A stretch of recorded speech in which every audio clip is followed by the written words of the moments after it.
All right, perfect. Yeah, I'm just gonna go. Go, go, go, go, go. Don't stop.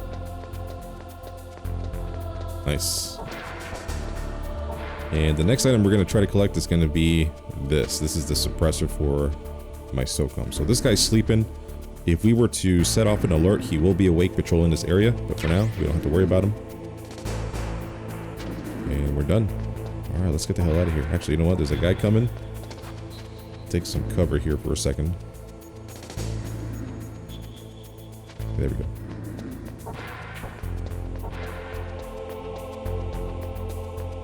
Shit. Yo, come on. That was so close.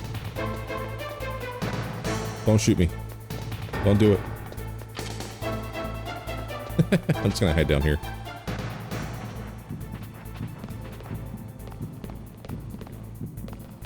That elevator, man.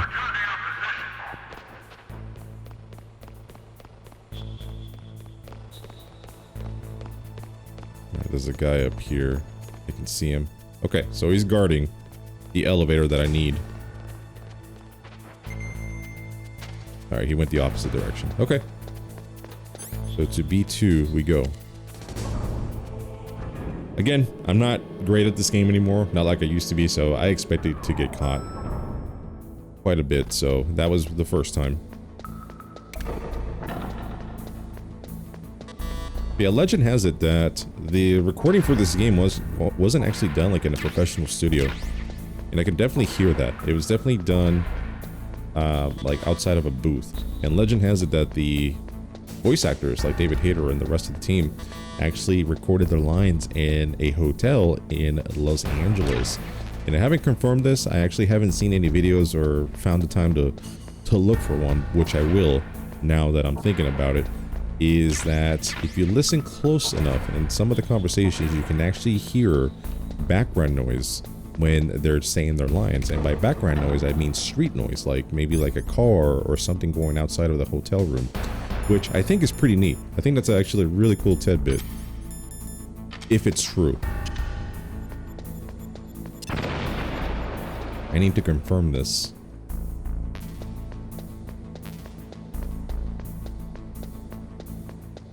Now, the part that I do believe is that it was definitely done outside of a booth, like a hotel. And you can tell because I don't know what kind of mics they were using, but you could tell that the voices are not done as professionally as they were in Metal Gear Solid 2 Sons of Liberty, for example. Like the first codec scene, there is an immediate difference of how clean everything sounds. But I actually think, especially with, you know, burst transmissions and, you know, it's almost like a phone call, it's not perfect quality. It shouldn't be. It sounds perfect the way it is in this game, even if it was done intentionally or not. Maybe they did sound or send the sound and the audio over to like an audio engineering team to make it sound the way they wanted it to. But I don't think they had to do much work. I think it sounds perfect. Like the way the reverb of people's voices, the way it bounces off these cement walls, for example, it fits. It sounds perfect. I don't know if they did it on purpose or not, but again, I'll have to watch a video on the audio of this game. The soundtrack's amazing. The audio was done perfect. I mean, there's just a lot, even though I don't think it was done intentionally.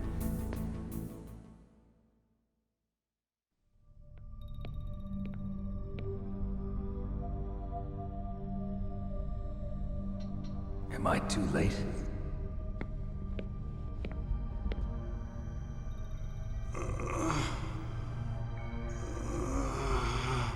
He's alive. You're the Arms Tech president, Kenneth Baker, right?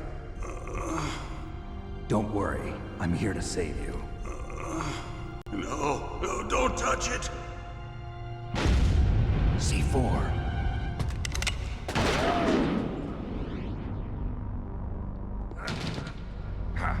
Right. Touch that wire, and the C4 will blow up along with the old man. So you're the one that the boss keeps talking about. And you? Special Operations Foxhound. Revolver Ocelot.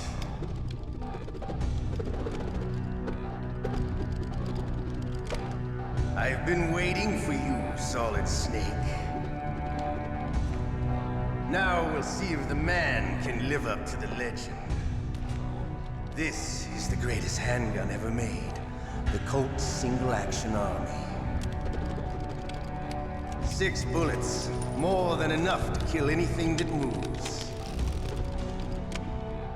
Now I'll show you why they call me Revolver.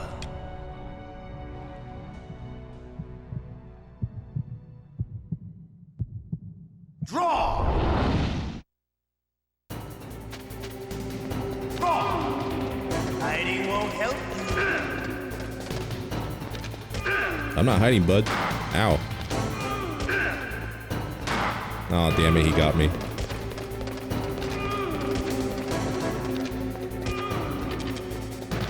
How'd you get away? There we go.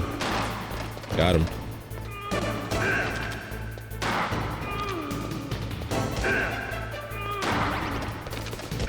Okay, he's out of bullets now. So he's screwed now.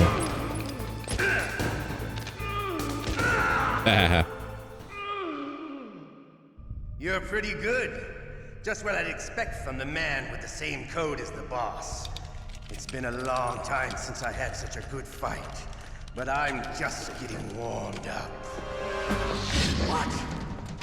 My hand!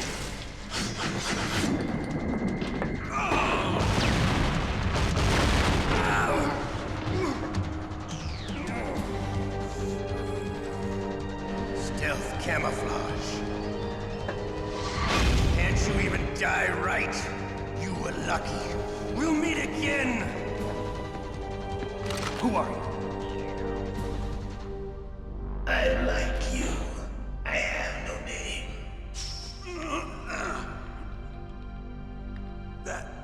That exoskeleton.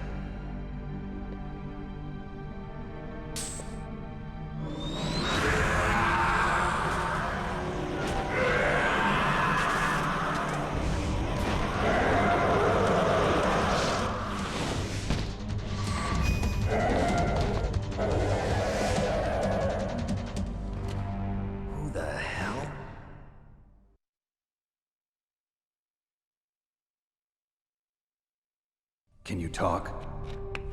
Who are you? I'm not one of them. The DARPA chief told me he gave them his detonation code. What about yours? Oh, I get it. Jim sent you. You're from the Pentagon. Answer my question.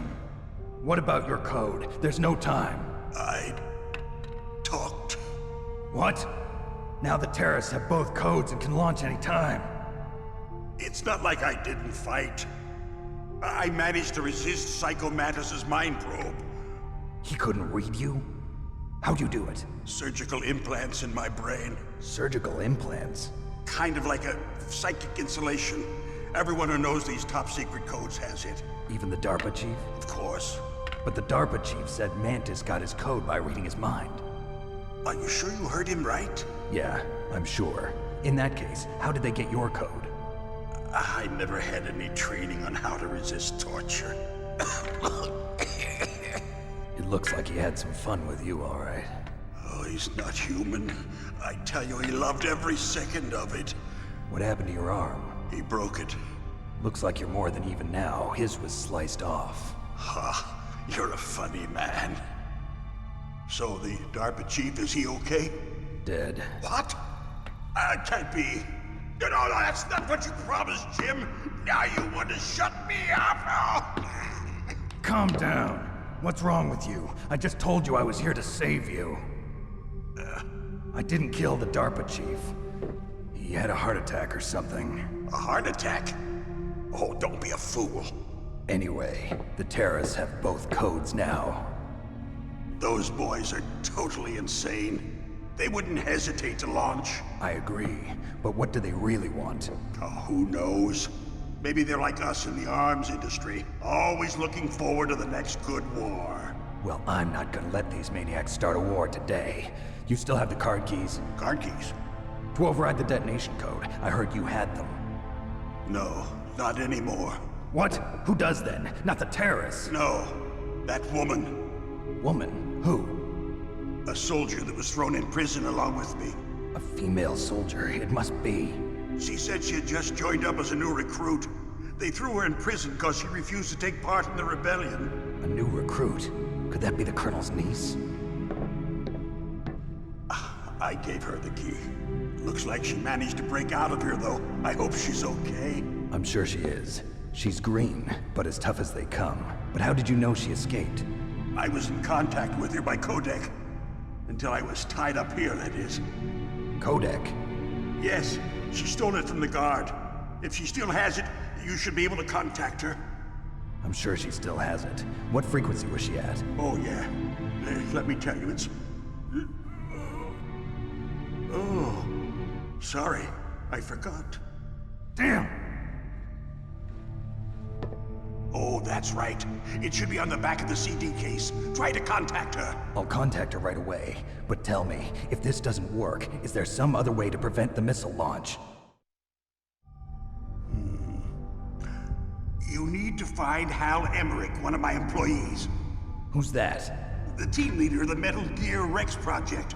A genius at engineering, but a little bit of an oddball. If there's anyone who can figure out how to stop Metal Gear from launching, it's him. What if he can't come up with anything? You'll have to destroy it. Emmerich knows how to destroy Metal Gear. Where is this Emmerich? Well, he's probably being held somewhere in the nuclear warhead storage building. It's north from here. That's where he worked. I understand, but why Metal Gear? The nuclear age ended with the turn of the millennium. Oh, you're wrong. The threat of nuclear war isn't gone. In fact, it's greater than it's ever been. The amount of spent nuclear fuel and plutonium is increasing even today. Listen, have you ever seen a warehouse full of nuclear material? No. Drums and drums of nuclear waste stacked this high, as far as you can see. Because there's still no real way to dispose of the stuff. So they just close the lid and try to pretend like it'll go away? Essentially, yes. And they're not even doing a good job of storing it. Many of the drums are corroded, with nuclear waste seeping out of them. Unbelievable. Not only that, but several pounds of MUF are reported every year. MUF? It stands for material unaccounted for. It proves that there's a large and well-organized black market in nuclear materials. Furthermore, since the end of the Cold War, Russian nuclear engineers in particular are out of work with no way to turn. In other words, there's plenty of available nuclear material and scientists for making a bomb. We live in an age when any small country can have a nuclear weapons program. What about the other superpowers? Russia and China still maintain a significant nuclear presence. Complete nuclear disarmament is an impossibility. To maintain our own policy of deterrence, we need a weapon of overwhelming power.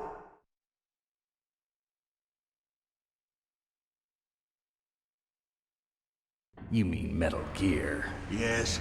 You know our industry suffered quite a blow as a result of the cuts in military budgets due to this so-called peace. I remember hearing a lot about mergers and takeovers among the big weapons makers. Yes. And after my company lost their bid to produce the Air Force's next line of fighter jet, the Metal Gear system was our last ace in the hole. That's why we pushed to have Metal Gear developed as a black project. Black project? Secret projects paid for by the Pentagon's black budget. You can avoid a lot of red tape and get a great lead time on your weapons production. And no one can bother you. Not even those bleeding heart liberals on the Military Oversight Committee.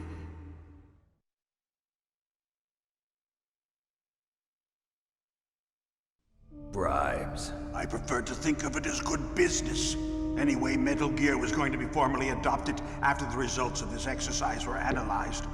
I don't give a crap about you and your company. Yes, that's about what I'd expect from a grunt like you. Here, this is what you came for, right? What's that? An optical disc. It's all here. The main hard drive was destroyed by gunfire. This is the only remaining copy of the data. What kind of data? All the data collected from this exercise. Don't play dumb. I know you were sent to get this. I hid it from that sadistic maniac while he was torturing me. They don't know this disc exists. Make sure you report this to Jim. To your boss. I'll give you my card too. It'll open up all security level 2 doors. Can you walk? No. No, you go on without me. They got my password. They don't want anything else from me. I have one more question. Who or what was that ninja thing? It looked like you knew something. That ninja? That was Foxhound's dark little secret. Dark little secret. An experimental genome soldier. You know him? You should ask Dr. Naomi Hunter from Foxhound. She knows better than I. Naomi. You've got to stop them. If it goes public, my company and I are finished. What? Doesn't Metal Gear use currently existing technology? Metal Gear itself does, but... What did you do to me? Oh, no. Oh, no, it can't be. Those Pentagon bastards.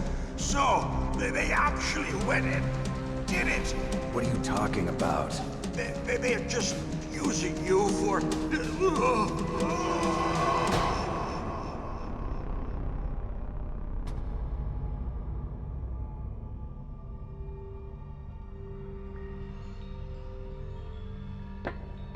What the hell?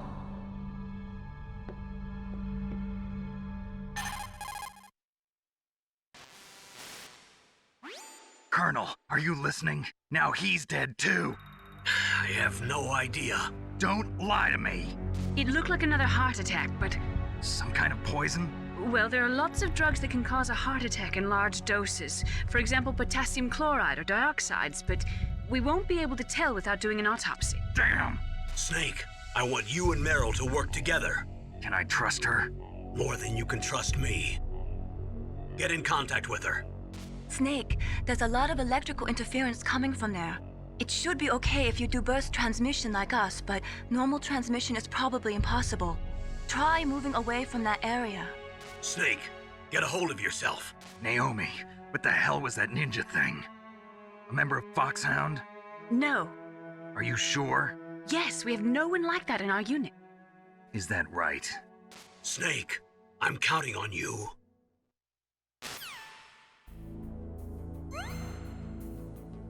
Oh yeah, every time you beat a boss, you get a little bit of extra health.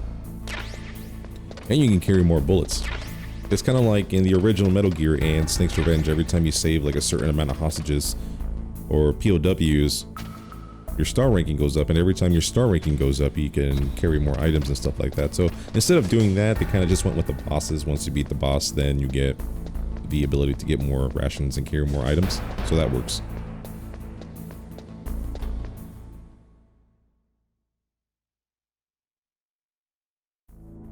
Now that we're here, we can go ahead and call Meryl, but I'll wait just a little bit here. I'm going to try to collect some more equipment here for me to use. Now that we have a level 2 card. Okay, full on the SOCOM bullets. Yeah, we're from 25 to 49. That's amazing. And here we have a little trap here. We're going to use our thermal goggles, and we're going to crawl to get the FAMAS here and some bullets for it.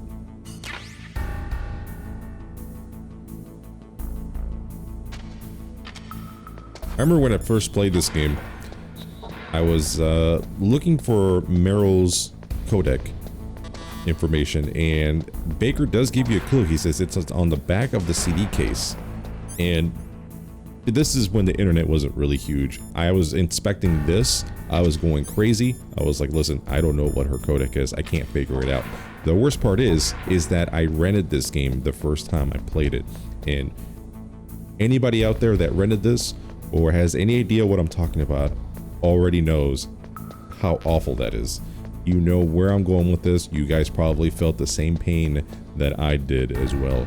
And that is because whenever you rented games from Blockbuster or Hollywood Video, whichever your spot was, they give you a generic case with the discs inside of it.